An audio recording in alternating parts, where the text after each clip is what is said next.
Hermisetur Landspítalans nýflutt inn í Skaftahlíðina og til þess að efla öryggi heilbrigðisstarfsfólk og þar af leiðandi sjúklinga til þess að leyfa starfsfólki að þjálfast og æfast í raunverulegum aðstæðum og það hægt að setja á svið alls konar tilfelli og til þess að heilbrigðisstarfsfólk og fólk sem vinnur með sjúklinga verði öruggara til þess að bregðast við þegar eitthvað gerist í raunveruleikanum. Þetta mjög umfangsmikil starfsemi og sífellt að vaxa, þannig að tiltölulega ný kennsluaðferð í heilbrigðissystem sem bara vex og fólk sér hag í því að nýta hermingu til þess að búa fólk undir raunverulegar aðstæður.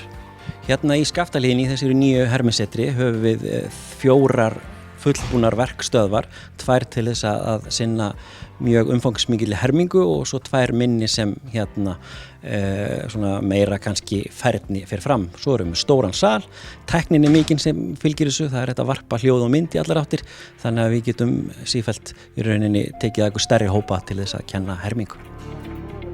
Hver einasti dagur nánast, virkur dagur hefur verið bókaður einhverju hluta til, þannig að þetta sífellt að aukast.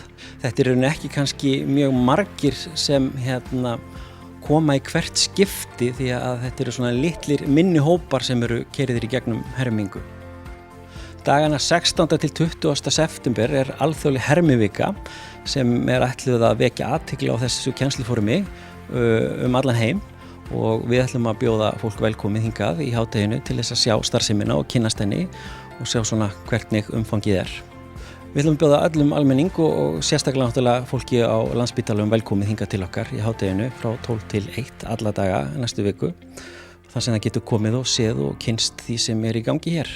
Landspítalinn hefur fengið breska vottun á starfsemi sinni og það töluverð viðurkenning fyrir okkur hvað við erum að gera og hvert við erum að stefna.